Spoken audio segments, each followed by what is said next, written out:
नमस्कार, आप देख रहे हैं अपना बिहार। मैं हूं आपके साथ विभा उपाध्याय। पीएम पद के उम्मीदवार के मसले पर महागठबंधन में फूट पड़ती हुई नजर आ रही है।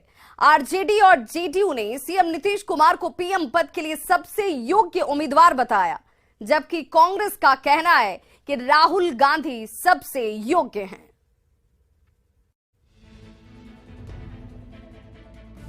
आदरणीय नीतीश कुमार जी ने प्रधानमंत्री बनने की सारी योग्यता और क्षमता किसी से बेहतर है।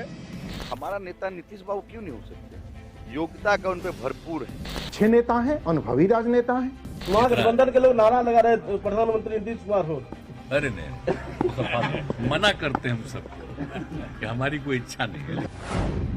बिहार के मुख्यमंत्री नीतीश कुमार बार बार ये बात दोहराते हैं कि पीएम बनने की उनकी कोई इच्छा नहीं है और ना वो 2024 के लिए पीएम पद के दावेदार ही हैं। उनका मकसद बस विपक्ष को एकजुट करना है, लेकिन उन्हीं की पार्टी के नेता कभी पोस्टर लगाकर तो कभी बयान देकर ये बताने से पीछे नहीं हटते कि नीतीश कुमार 2024 में पीएम पद के उम्मीदवार हैं।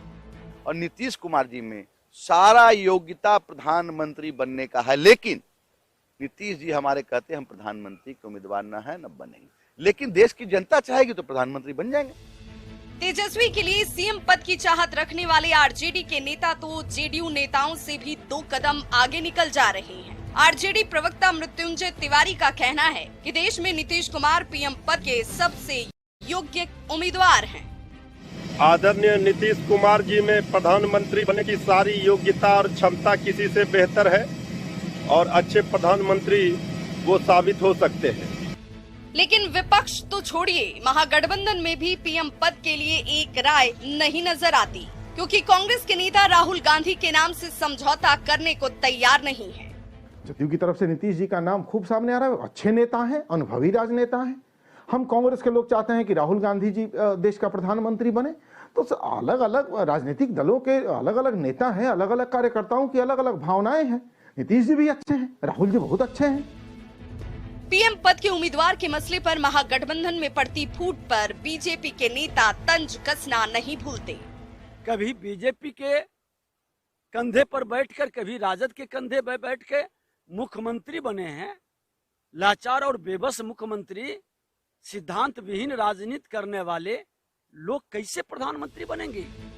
एक अनार 100 बीमार। 2024 लोकसभा चुनाव के पहले देश में विपक्ष की हालत कुछ ऐसी ही है। जितनी पार्टियां उतने पीएम पद के उम्मीदवार। यहां तक कि महागठबंधन में भी पीएम पद की उम्मीदवारी पर एक राय नहीं है। ऐसे में सवाल है कि क्या नीतीश की राह में अपने ही बनेंगे रोड़ा। न्यूज़ 18 के लिए बेगूसराय से रवि एस नारायण और पटना से अमित कुमार के साथ bureau report. CM Nitish Kumar की समाधान यात्रा गुरुवार को संपन्न हो गई। समाधान यात्रा के आखिरी दिन मुख्यमंत्री नीतीश कुमार ने बेगूसराय का दौरा किया और फिर पटना में समीक्षा।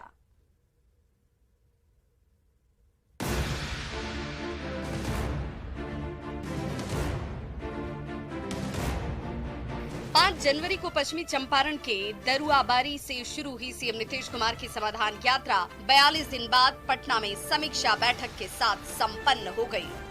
किया गया था समाधान किस चीज कि कहीं कोई कमी है तो उसका समाधान किया जाए, यही ना इसका मकसद है। तो अगर आगे भी कोई चीज की जरूरत होगी तो उसके लिए जो कार्यक्रम करेंगे उसका भी नाम दे देंगे हम समाधान कार्यक्रम। काहे का चिंता कर रहे हैं। समाधान यात्रा के आखिरी दिन सीएम नीतीश कुमार बेगूसराय के कंकौल पहुंचे और विकास योजनाओं का जायजा लिया। सीएम ने यात्रा को सफल बताया। तो अब इसीलिए सब कुछ देख लिए और हमने कह दिया है कि एक एक जगह का सबका चीज को देखते हुए आगे वहां पर का काम को तो करना ही है पूरा, लेकिन कहीं कहीं कोई जो जरूरी चीज है उसको आइडेंटिफाई करके आगे जो करना होगा तो उसके लिए भी नीति बनाने का मेरे मन में उद्देश्य है। तो ये सब घूम लिए हैं तो अच्छा ही न है। 43 दिन तक चली गहमा गहमी के बाद सीएम की समाधान यात्रा तो संपन्न हो गई, लेकिन उसके बाद प्रतिक्रियाओं का दौर शुरू हो गया है। बीजेपी ने समाधान यात्रा को फ्लॉप शो बताया। माननीय मुख्यमंत्री जी, आप राजनीतिक यात्रा करते रहते हैं। आपके केवल राजनीति के लौ लश्कर के साथ चलने से बिहार की समस्याओं का समाधान नहीं हो रहा है और समस्याएं विकराल हो रही है। तो सत्ता पक्ष के नेताओं का दावा है कि समाधान यात्रा काफी सफल रही है।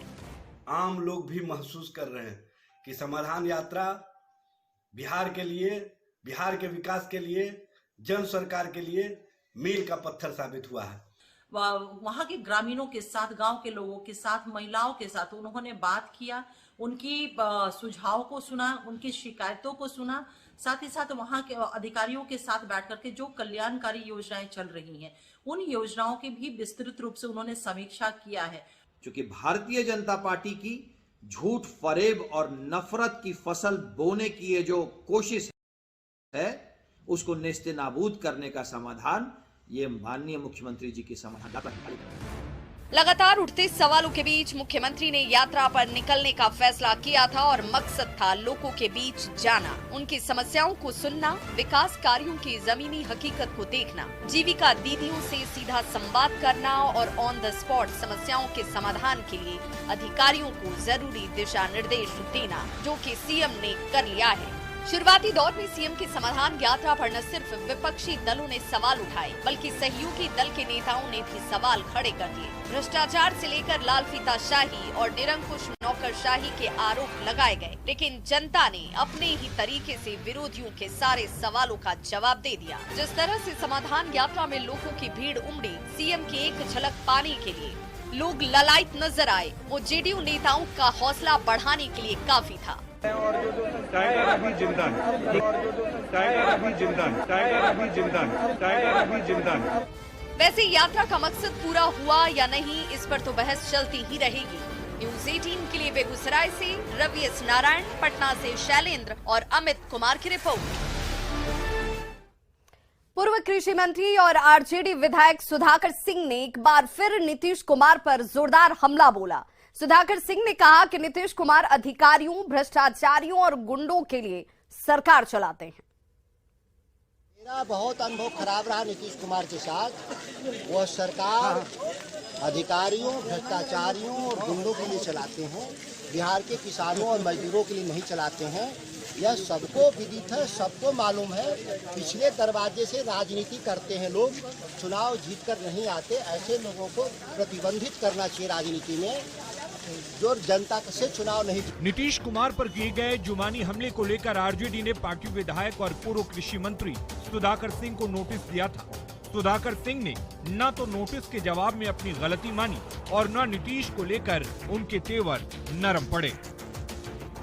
सुधाकर सिंह ने एक बार फिर नीतीश कुमार पर बड़ा हमला बोला है। सुधाकर सिंह ने कहा है कि नीतीश कुमार अधिकारियों, भ्रष्टाचारियों और गुंडों के लिए सरकार चलाते हैं।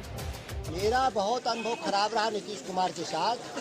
वह सरकार अधिकारियों, भ्रष्टाचारियों और गुंडों के लिए चलाते हैं, बिहार के किसानों और मजदूरों के लिए नहीं चलाते हैं। यह सबको विदित है। सुधाकर सिंह यही नहीं रुके। सुधाकर सिंह ने यहाँ तो कह दिया कि नीतीश कुमार पीछे के दरवाजे से राजनीति करते हैं। ऐसे लोगों को राजनीति में प्रतिबंधित कर देना चाहिए। पिछले दरवाजे से राजनीति करते हैं लोग, चुनाव जीत कर नहीं आते। ऐसे लोगों को प्रतिबंधित करना चाहिए राजनीति में, जो जनता से चुनाव नहीं जीतते। कैमूर के रामगढ़ से सुधाकर सिंह आरजेडी के विधायक हैं। आरजेडी के प्रदेश अध्यक्ष जगदानंद सिंह के बेटे भी हैं और आरजेडी महागठबंधन की सरकार में शामिल भी है। बावजूद इसके महागठबंधन की सरकार बनने के बाद से ही सुधाकर सिंह के निशाने पर मुख्यमंत्री नीतीश कुमार रहे हैं। नीतीश पर लगातार किए गए हमले की वजह से सुधाकर सिंह की कृषि मंत्री की कुर्सी तक चली गई, लेकिन उनके हमले कम नहीं हुए। आरजेडी ने सुधाकर को नोटिस देकर खाना पूर्ति तो कर दी, लेकिन उसके बाद भी सीएम नीतीश कुमार पर सुधाकर सिंह के हमले जारी हैं। सवाल है कि क्या आरजेडी नेतृत्व की सह पर नीतीश के खिलाफ बोलते हैं सुधाकर? अगर नहीं तो फिर सुधाकर सिंह पर कार्रवाई क्यों नहीं करता आरजेडी नेतृत्व? क्या सुधाकर को नोटिस देकर आरजेडी ने खाना पूर्ति भर की है? न्यूज़ 18 के लिए कैमूर से अभिनव कुमार सिंह की रिपोर्ट। मुख्यमंत्री नीतीश कुमार ने कहा है कि जल्दी कैबिनेट में खाली पद को भरे जाएंगे। हालांकि इसके साथ ही उन्होंने ये भी कहा कि कुछ ही पद खाली हैं। कैबिनेट विस्तार जल्द हो रहा है क्या? बिहार में चर्चा है, आप दोनों तो साथी में। कैबिनेट में तो कुछ ही जगह खाली है, तो वो बात कर लेंगे लोग, उसका जब भी चाहेंगे तब हो जाएगा। ऐसा कुछ नहीं है कि बहुत काफी खाली है वैकेंसी, कुछ खास नहीं है। किसी को हटना पड़ा है वो, और एक आध और कोई वैकेंसी है तो उसको ज्यादा नहीं है, बहुत कम है। वहीं जेडीयू के राष्ट्रीय अध्यक्ष ललन सिंह ने कहा कि बीजेपी के प्रति नरम रवैये का सवाल ही नहीं है। उन्होंने चुनाव में बीजेपी को 0 पर आउट करने का दावा किया। वहाँ की जो समस्याएं हैं उनको जाना है, अब उसके बाद उस पर निर्णय लेंगे। जो जो समस्याएं हैं उन्होंने समझा है, देखा है। सर लोग कह रहे हैं कि बीजेपी पर आप लोग सॉफ्ट है थोड़ा सा। बीजेपी पर? जी सर। क्या कह रहा है बीजेपी पर? आप बोल रहे हैं क्या? तब कि हम लोग तो कोई सॉफ्ट, बीजेपी का सॉफ्ट है। कल आप लोग बीजेपी अपना काम कर रही है, हम लोग अपना काम कर रहे हैं। हम लोग महागठबंधन का कार्यक्रम कर रहे हैं। किसी पर सॉफ्ट और किसी पर हार्ड होने का क्या जरूरत है? वो अपना काम करते रहे, 0 पर आउट होंगे। डिप्टी सीएम तेजस्वी यादव का हैदराबाद जाने का कल का कार्यक्रम टल गया है। पटना में मीडिया से बातचीत करते हुए उन्होंने बताया कि तेलंगाना के सीएम केसीआर की ओर से आयोजित कार्यक्रम आचार संहिता लागू होने की वजह से रद्द कर दिया गया और इसी वजह से वे अब नहीं जाएंगे। कल का जो कार्यक्रम था स्थगित हो गया है। वहाँ शायद उस राज्य में विधान परिषद या किसी चीज का नोटिफिकेशन जो है, आचार संहिता लागू हो चुकी है, तो वहीं से हम लोगों को चिट्ठी आया है कि प्रोग्राम जो है रद्द कर दिया गया। अगर होता तो हम लोग जाते। और अब बात वैशाली की करीना की, जो एक अजीबोगरीब बीमारी से परेशान है। अल्ट्रासाउंड रिपोर्ट के आधार पर डॉक्टरों ने कह दिया कि करीना के पेट में एक नहीं बल्कि 2 सांप हैं। करीना की तबीयत बिगड़ती जा रही है और घरवाले बेहद परेशान। परिजन सरकार से मदद की गुहार लगा रहे हैं।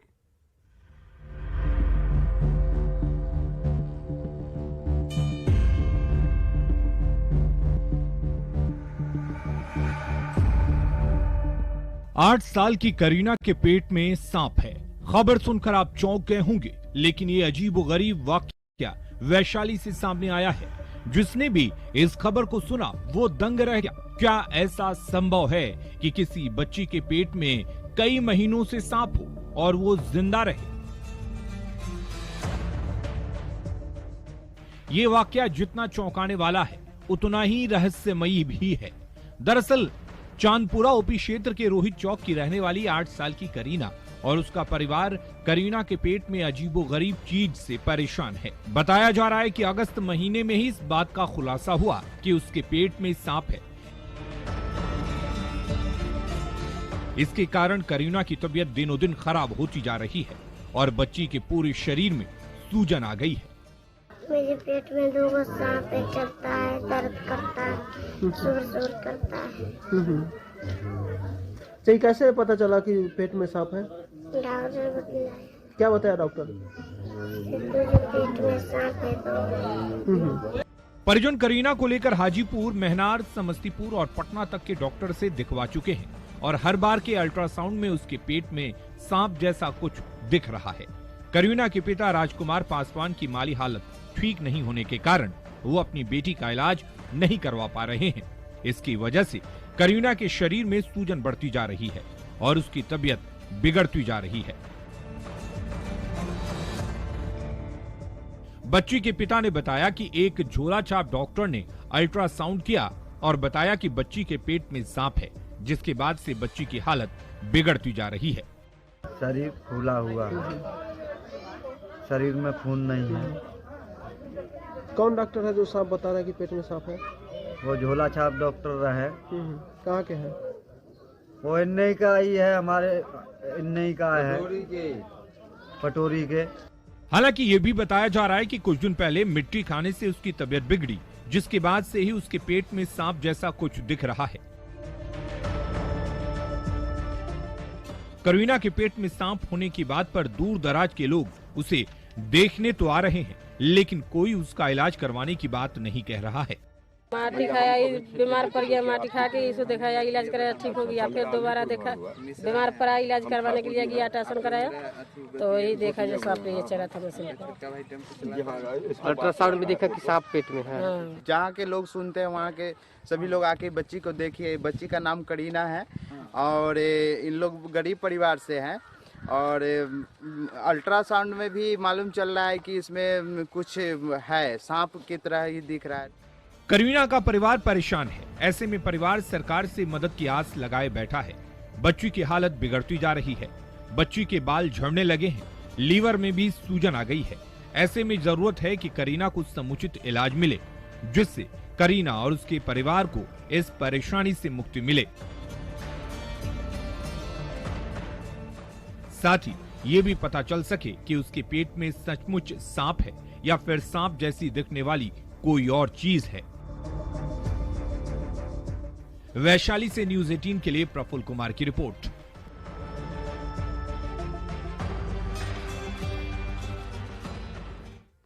तो वैशाली की 8 साल की करीना के पेट में सांप की खबर के बाद न्यूज़ 18 ने वैशाली के सिविल सर्जन से बातचीत की, जिसमें civil surgeon doctor Shyam Nandan Prasad ने बच्ची के पेट में सांप होने की संभावना को पूरी तरह से नकार दिया है और कहा कि बच्ची के इलाज को लेकर अगर ये परिवार सदर अस्पताल पहुंचता है तो जांच के बाद बच्ची का पूरी तरह से इलाज निःशुल्क किया जाएगा।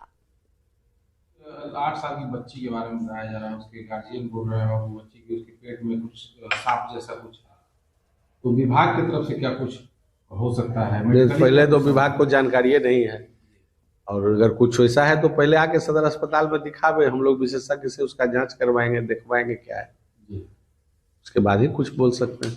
तो सरकारी स्तर कुछ व्यवस्था ऐसी है कि अगर इस तरह के गरीब लोग हैं तो उनको मदद? सब व्यवस्था, सब तो निःशुल्क व्यवस्था है यहाँ, जितना साधन है सब निःशुल्क है। तो बहुत तरह का है, CT स्कैन है, यह सब जांच लगा हुआ है। यहाँ पे आना चाहिए, आना ही चाहिए, तब ना बताएंगे। मेडिकली सर आप डॉक्टर भी हैं तो क्या कुछ लगता है? सांप की बात कहाँ तक लग रही है सही है? सांप पेट उठ में कहाँ से रहेगा? सांप उठ नहीं रहता है पेट, तो दूसरा चीज होगा, दूसरा कुछ होगा, जांच करने पर। हाँ, जांच करने पर ही पता चलेगा। तो वैशाली की बच्ची करीना का इलाज बिहार विधान परिषद के सभापति देवेश चंद्र ठाकुर ने कराने का भरोसा न्यूज़ 18 से बातचीत में दिया। उन्होंने कहा कि सिविल सर्जन और DM से बात कर उन्होंने समुचित इलाज की व्यवस्था करने की बात कही है। बैठे हुए हैं, अभी कुछ देर पहले, करीब आधा घंटा पहले एक खबर चली न्यूज़ 18 पे कि वैशाली की किसी एक बच्ची के पेट में सांप है, ऐसा बताया गया और उसका इलाज नहीं हो रहा, उसकी तबीयत बिगड़ती जा रही है। तो हमने सिविल सर्जन से बात की, वहाँ पर सिविल सर्जन को लगवाया, उनसे बात किया, हमने पूछा, उन्होंने कहा हम लोग को भी खबर मिली है और लेकिन हम लोग के पास अभी वो आई नहीं है। तो हमने उन्हें कहा आप उसके आने का इंतज़ार न करें, आप आदमी भेजें, जब आपको पता चल गया है जिस गांव में है, वो महनार में चंदपुरा नाम का गाँव वहाँ पे है और किसी कमज़ोर समाज की भी बच्ची है और गरीब बच्ची है, तो आप वहाँ आदमी भेज के उसका इलाज शुरू करवाइए। उसके बाद हमने जिला पदाधिकारी DM से भी बात की, उनको भी कहा, तो उन्होंने कहा नहीं हम लोग करवा रहे हैं सर, हम लोग पता चल गया है और हम लोग तुरंत आदमी भेज रहे हैं, लाया जा रहा है। तो हमने DM साहब को ये भी कह दिया, उनको सिविल सर्जन को भी, कि अगर वहाँ नहीं हो सकता है, कहीं बाहर भेजना हो, पटना भेजना हो, किसी तरह की ज़रूरत हो तो मुझे बता दीजिएगा, किसी भी तरह कहाँ जो भी कराना हो तो हम भी कराने में उसमें मदद कर सकें। गोपालगंज में बेखौफ अपराधियों ने मिठाई दुकान में समोसा खाने के बाद पैसा मांगने पर दुकानदार को गोलियों से भून डाला। घटना माझा थाना क्षेत्र के धर्म परसा बाजार की है। जख्मी युवक का नाम गौरी गुप्ता है, जिससे 3 गोलियां लगी हैं और गंभीर हालत में इलाज के लिए उसे पहले सिवान सदर अस्पताल भेजा गया था, जहां से उसकी हालत नाजुक देखते हुए उसे बेहतर इलाज के लिए पटना रेफर कर दिया गया। 3 बाइक पर सवार 6 अपराधी धर्म परसा बाजार में BDC रंजीत कुमार की मिठाई की दुकान पर पहुंचे और समोसा खाने के बाद जाने लगे। दुकानदार ने जब उन्हें रोककर समोसे के पैसे की मांग की तो अपराधियों ने अंधाधुंध फायरिंग कर दी। फायरिंग के दौरान जख्मी दुकानदार के बड़े भाई और BDC रंजीत कुमार गुप्ता ने भागकर अपनी जान बचाई। वहीं वारदात के बाद हवाई फायरिंग करते अपराधी शेख परसा की तरफ फरार हो गए। घटना से आक्रोशित व्यवसायियों ने दुकानें बंद कर दी और अपराधियों की गिरफ्तारी की मांग कर रहे हैं। अभी 9 फरवरी को ही अपराधियों ने फुलगुनी पंचायत के मुखिया मोहम्मद कुरैश की गोली मारकर हत्या कर दी थी।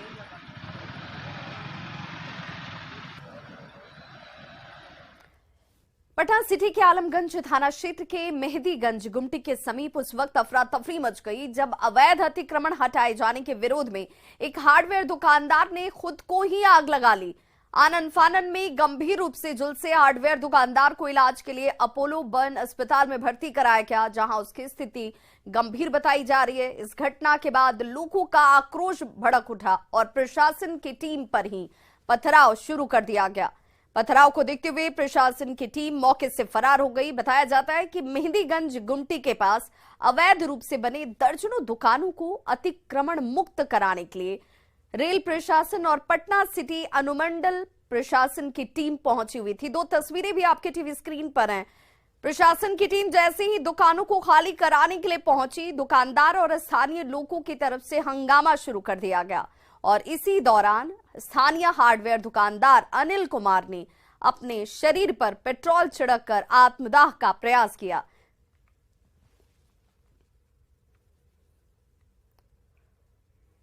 तो इस बुलेटिन में बस इतना ही, लेकिन न्यूज़ 18 बिहार झारखंड पर खबरों का सिलसिला लगातार जारी है।